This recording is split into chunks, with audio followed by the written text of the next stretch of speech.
قرآن کہہ رہا ہے اقیم الصلاۃ لدلوک الشمس. پیچھے قرآن نے تذکرہ کیا کہ رسول اللہ صلی اللہ علیہ وسلم پر اتنا زیادہ مشرکین کا دباؤ ہے کہ قرآن کہتا ہے کہ اگر ہم آپ کو ثابت قدم نہ رکھتے تو آپ بھی ان کی طرف مائل ہو جاتے. تو ظاہر ہے بہت سخت دباؤ اور جبر ہے آپ کے اوپر. تو ایسے موقع پہ ایسا کام کرنے کی ضرورت ہے جس سے آپ کو ثابت قدمی ملے اور اللہ کا قرب حاصل ہو. تو اس کا سب سے بہترین طریقہ قرآن کہتا ہے نماز ہے.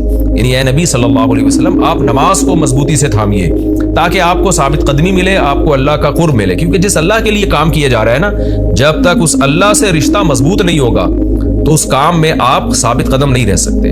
اور اللہ سے رشتہ مضبوط کرنے کا سب سے بڑا ذریعہ نماز ہے.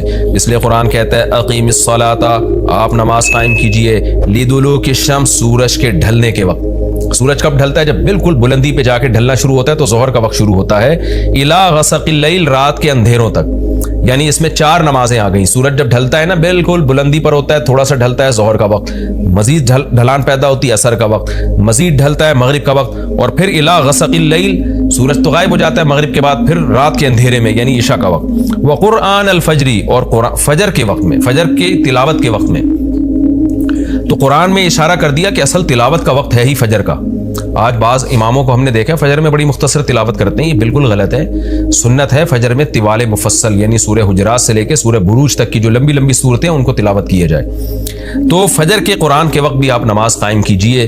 ان قرآن الفجر, بے شک فجر کا جو قرآن ہے, فجر میں جو تلاوت ہے, کان مشہودا, اس میں حاضر ہوتے ہیں. کون حاضر ہوتے ہیں؟ حدیث سے پتہ چلتا ہے فرشتے.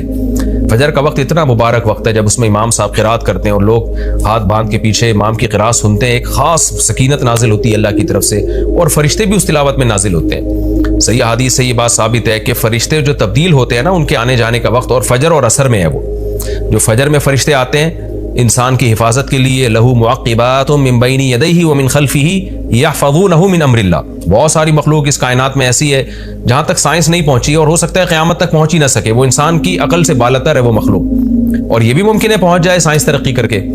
وہ مخلوق انسان کو نقصان پہنچانے کی کوشش کرتی ہے. تو اس مخلوق سے بچانے کے لیے, جن میں جنات ہیں سر فہرست, ان سے بچانے کے لیے اللہ نے فرشتوں کا انتظام کیا ہے.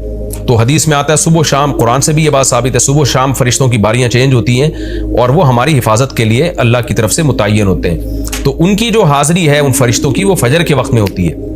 اور یہ بھی حدیث سے ثابت ہے کہ بہت سے فرشتے صرف تلاوت سننے کے لیے زمین پہ اترتے ہیں. تہجد کے بارے میں حدیث میں آتا ہے کہ جب کوئی شخص تہجد میں قرآن کی تلاوت کرتا ہے تو فرشتے آنا شروع ہوتے ہیں اور اس کے جو ہے نا لبوں پہ اپنے منہ کو رکھ لیتے ہیں اس کی تلاوت کو چکھنے کے لیے. اتنا فرشتوں کو لطف محسوس ہوتا ہے تہجد کی تلاوت میں. اور پھر وہ تانتا بناتے بناتے جو ہے نا ایک دوسرے پہ سوار ہوتے ہوتے آسمان کی بلندیوں تک پہنچ جاتے ہیں. تو فجر کی نماز میں بھی یہ فضیلت ہے. تو آگے اللہ فرماتے ہیں کہ اللہ نے فجر کی نماز کی فضیلت کو بیان کیا. آگے اللہ فرماتے ہیں وَمِنَ اللَّيْلِ, یہ تو 5 نمازیں ہو گئیں, یہ تو ساری امت پہ فرض ہیں, لیکن رات کے کچھ حصے میں فَتَہَجَّدْ بِهِ کا مطلب اس حصے میں آپ نے تہجد پڑھنی ہے. نَافِلَةً لَكَ, اے محمد صلی اللہ علیہ وسلم یہ آپ کے لیے اضافہ ہے. کیا مطلب؟ یا تو نبی صلی اللہ علیہ وسلم پہ 6 نمازیں فرض تھیں, یعنی 5 فرض کے علاوہ تہجد بھی فرض تھی. تو اس لیے قرآن نے کہہ دیا کہ امت پہ تو 5 فرض ہیں نافلۃ لک, لیکن یہ تہجد آپ کے لیے اضافی ہے, یعنی آپ پر 6 نمازیں فرض ہیں. ایک مطلب تو یہ بھی ہو سکتا ہے. اور جو علماء اس کے قائل ہیں کہ نہیں نبی پر تہجد فرض نہیں تھی, تو ان کے نزدیک اس آیت کی تفسیر یہ ہوگی کہ یہ آپ کے لیے ایک اضافہ ہے اللہ کے قرب حاصل کرنے کا. یعنی 5 نمازیں تو پڑھنی ہی پڑھنی ہے, لیکن آپ اللہ کے قرب کے لیے ایک اضافی چیز بھی آپ کو دی جا رہی ہے تاکہ آپ کے درجات اور زیادہ بلند ہو. تو ایسی صورت میں یہ صرف نبی کے ساتھ خاص نہیں ہے, کیونکہ خطاب نبی سے چل رہا ہے, اس لیے اللہ نے کہہ دیا آپ کے لیے اضافہ, ورنہ حقیقت میں پوری امت کے لیے یہ اضافہ ہے. آگے اللہ فرماتے ہیں عسیٰ ان یبعثک ربک, امید ہے کہ آپ کو آپ کا رب پہنچا دے مقام محمود تک. یہ مقام محمود کیا ہے؟ شفاعت کبریٰ, یعنی تمام پیغمبر نبی کے پاس آئیں گے کہ آپ سفارش سے آغاز کریں, یعنی سفارش کا آغاز آپ سے ہوگا, پھر آپ صلی اللہ علیہ وسلم سفارش کریں گے. تو یہ ایک سب سے اونچا مقام ہے جو اللہ قیامت کے دن رسول اللہ صلی اللہ علیہ وسلم کو دے گا, اور جس سے آپ کی تمام پیغمبروں پر فضیلت ثابت ہو جائے گی کہ جب تک آپ کی طرف سے شفاعت کی ابتدا نہیں ہوگی کوئی اور پیغمبر سفارش نہیں کریں گے. تو اللہ نبی صلی اللہ علیہ وسلم کو تسلیاں دے رہا ہے کہ یہ مشرکین کا جو آپ کے اوپر بے پناہ دباؤ ہے, جبر ہے, آپ اس میں تسلی رکھیے, آپ نماز قائم کریں اور تہجد کی پابندی کریں. اللہ نے آپ کو بہت بڑا آگے چل کے مقام دینا ہے.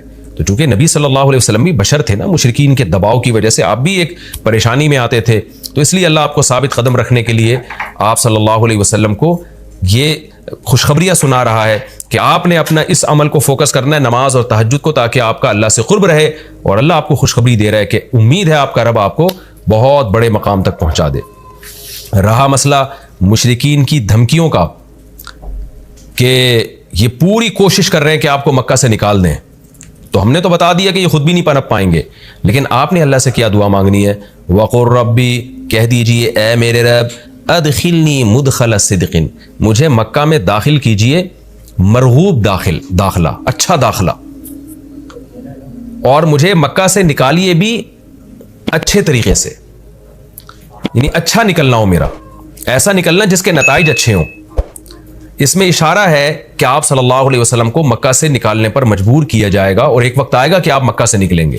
تو اللہ اپنے حبیب صلی اللہ علیہ وسلم کو پہلے سے دعا سکھا رہے ہیں کہ آپ اللہ سے دعا مانگے، اللہ جب میں نکلوں تو میرا داخلہ بھی اچھے طریقے سے ہو اور میرا نکلنا بھی اچھے طریقے سے ہو، یعنی پسندیدہ نکلنا ہو۔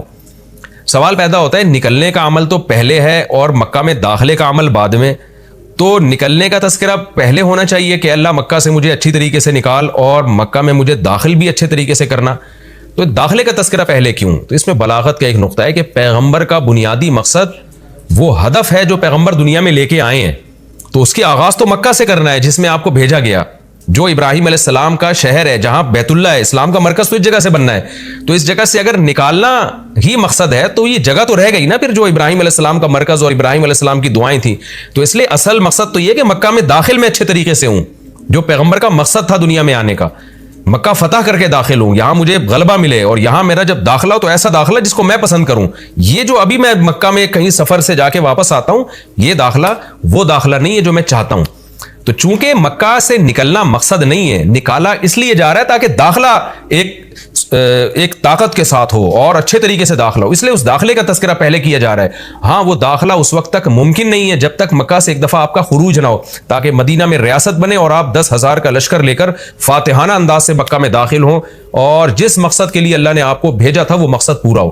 تو وہ مقصد نکلے بغیر پورا ہو نہیں سکتا، اس لیے نکلنے کا تذکرہ کر دیا، ورنہ اصل مقصد تو یہ ہے کہ اللہ میں مکہ سے نکلنا نہیں چاہتا، میں مکہ میں داخلہ چاہتا ہوں۔ داخلہ ایسا ہونا چاہیے مدخل صدق، سچا مرغوب داخلہ ہونا چاہیے۔ چنانچہ اللہ نے آپ کی دعا قبول کی، اور جب نبی مکہ میں داخل ہوئے نکلنے کے بعد تو کیسا بہترین آپ نے کا داخلہ ہوا کہ 10,000 کا لشکر لے کر آپ گئے، اور مشرکین مکہ آپ سے معافی کی بھیک مانگ رہے تھے۔ تو یہ مکی آیتیں اس وقت تو ظلم کے پہاڑ توڑے جا رہے تھے، لیکن پیغمبر سے اس طرح کی دعائیں کروائی جا رہی تھیں، وَأَخْرِجْنِي مُخْرَجَ صِدْقٍ، اور اللہ مرغوب نکلنا ہو، یعنی جب میں نکلوں تو بھی میرا اچھا ٹھکانہ ہو۔ چنانچہ آپ کا نکلنا بھی بڑا اچھا ہوا کہ پورا مدینہ آپ کے استقبال میں کھڑا ہوا تھا، اور طلع البدر علینا من ثنیۃ الوداع، یہ جو ترانے ہیں یہ مدینہ کی بچیاں آپ کے استقبال میں پڑھ رہی تھی۔ تو آپ کا نکلنا بھی اچھا ہوا، یعنی مدینہ میں داخلہ جو مکہ سے نکل کے، اور پھر جو مکہ میں آنا وہ تو اس سے بھی زیادہ عزت اور شان کے ساتھ ہوا۔ وَاجْعَلْ لِي مِن لَّدُنْكَ سُلْطَانًا نَصِيرًا، اور اللہ تو بنا دے میرے لیے اپنے پاس سے زبردست طاقت جس میں میری مدد ہو، غلبہ دے دے مجھے مشرکین پر۔ یہ بھی مستقبل کی دعا ہے جو ان حالات میں نبی سے منگوائی جا رہی ہے، اور اللہ نے آپ کی ساری دعاؤں کو قبول کیا، سلطان نصیر بھی دے دیا آپ کو، غلبہ بھی دے دیا مکہ پہ، ایسا غلبہ جس میں اللہ کی مدد تھی، اور وہ کمزور غلبہ نہیں تھا، طاقتور غلبے کو سلطان کہا جاتا ہے۔ اور مدینہ میں جانا بھی آپ کا پسندیدہ ہوا، اور مکہ میں آنا بھی آپ کا پسندیدہ ہوا۔ اور اے نبی آپ یہ بھی کہہ دیجئے جاء الحق، حق آ چکا ہے، وزہق الباطل، اور باطل فنا ہو چکا ہے۔ حالانکہ جس وقت یہ دعا منگوائی جا رہی تھی باطل فنا نہیں ہوا تھا، لیکن ماضی سے جب کسی چیز کو تعبیر کیا جاتا ہے تو یہ بتانے کے لیے گویا یہ کام ہو چکا ہے، حالانکہ ہوا نہیں، ہوگا، لیکن نبی کی زبان سے نکلوایا جا رہا ہے کہ آپ مشرکین میں اعلان کر دیں کہ بس یہ کام ہو چکا ہے، حق آ گیا، باطل ختم، اور یعنی ہوگا تو فیوچر میں، لیکن گویا ابھی ہو چکا ہے۔ اتنا یقینی ہے کہ میں تمہیں اس کی پہلے سے خبر دے چکا ہوں کہ باطل اب پنپنے نہیں پائے گا، کیونکہ حق اب آ چکا ہے۔ ان الباطل کان زہوقا، اور باطل تو ہے ہی فنا ہونے والی چیز، جب حق آتا ہے تو باطل فنا ہو جاتا ہے۔ نبی صلی اللہ علیہ وسلم جب مکہ مکرمہ میں داخل ہوئے نا، تو آپ بتوں کو چھڑیوں سے گراتے تھے، چھڑی سے مکہ میں داخل ہو کے 360 بت کو ایک ایک کر کے چھڑی مارتے تھے، اور وہ بت الٹے لڑکتے تھے۔ تو آپ اس موقع پر یہ آیت پڑھ رہے تھے کہ جاء الحق وزہق الباطل ان الباطل کان زہوقا۔ کیا کیفیات بنتی ہوں گی صحابہ کی اور پیغمبر کی اس وقت کہ جو خوشخبری ان کو 13 سال پہلے دی گئی تھی کئی سال پہلے دی گئی تھی اور یقینی دی گئی تھی کہ یہ ہو چکا، تو اللہ نے اپنی آنکھوں سے دکھا دیا کہ کیسے بتوں کو بیت اللہ سے نکالا جا رہا ہے اور اللہ کے گھر کو کیسے شرک سے پاک کیا جا رہا ہے۔ وَنُنَزِّلُ مِنَ الْقُرْآنِ مَا هُوَ شِفَاءٌ وَرَحْمَةٌ لِّلْمُؤْمِنِينَ، اور قرآن کہہ رہا ہے ہم قرآن نازل کرتے ہیں جس میں مومنین کے لیے شفا ہے، یعنی اے نبی آپ کی تسلی کے لیے اور بھی ہم بتائیں آپ کو کہ ہم یہ جو آیتیں نازل کر رہے ہیں نا، اس میں مومنین کو بھی شفا مل رہی ہے، ان کی اصلاح ہو رہی ہے شرک سے اور برے عقیدوں سے، اور مسلمانوں کے لیے یہ رحمت ہے، ان کو تسلیاں بھی مل رہی ہیں۔ وَلَا يَزِيدُ الظَّالِمِينَ إِلَّا خَسَارًا، اور ظالمین کے خسارے میں اضافہ ہو رہا ہے، کیونکہ ظالمین اس پر عمل نہیں کر رہے، حجت تمام ہو رہی ہے۔ وَإِذَا أَنْعَمْنَا عَلَى الْإِنسَانِ أَعْرَضَ وَنَأَىٰ بِجَانِبِهِ، قرآن کہتے ہیں ہم جب انسان پر احسان کرتے ہیں تو وہ اعراض کرتا ہے اور اپنے پہلو کو ہٹا دیتا ہے، نعمت ملنے کے بعد بجائے اللہ کے قریب ہونے کے اللہ سے دور ہوتا ہے۔ وَإِذَا مَسَّهُ الشَّرُّ، اور جب انسان کو کوئی مصیبت پہنچتی ہے کَانَ يَئُوسًا، تو مایوس ہونے لگتا ہے، یعنی انسان کے بارے میں شکایت کی جا رہی ہے کہ اس کا اللہ پر ایمان نہیں ہے۔ پیغمبر کا مقصد ہے اللہ سے جوڑنا، تو یہ جو مشرکین ہیں جو اللہ کو نہیں مانتے، یہ خوشیوں میں بھی اللہ کو بھولتے ہیں اور غم میں بھی اللہ کو بھولتے ہیں، اسباب کو دیکھتے ہیں۔ لہٰذا جب اسباب کو آپ دیکھتے ہو اور پریشانی آتی ہے تو اسباب بتا رہے ہوتے ہیں پریشانی دور نہیں ہو سکتی، تو مایوس ہونے لگتے ہیں، ڈپریشن میں جاتے ہیں، اور جب خوشی آتی ہے تو اپنا کمال سمجھتے ہیں لہذا اترانے لگتے ہیں اور خدا سے دور ہو جاتے ہیں۔ تو اے نبی ان سے کہہ دیجئے کل یعمل علی شاکلتہ، ہر شخص اپنی نیچر کے مطابق عمل کر رہا ہے۔ اچھے لوگ کیا کرتے ہیں کہ جب انہیں خوشی ملتی ہے تو شکر ادا کرتے ہیں، اور غم آتا ہے تو مایوس نہیں ہوتے، ان کو پتہ ہے غم اللہ دور کر سکتا ہے۔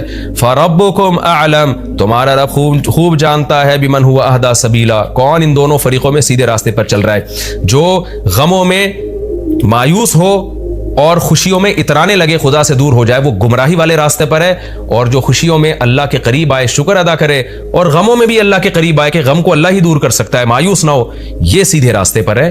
اللہ خوب جانتا ہے کون سیدھے راستے پر ہے، یعنی اس میں اللہ نے اشارہ دے دیا کہ یہ لوگ سیدھے راستے پر ہے، تو ہمیں ایسا بننا چاہیے۔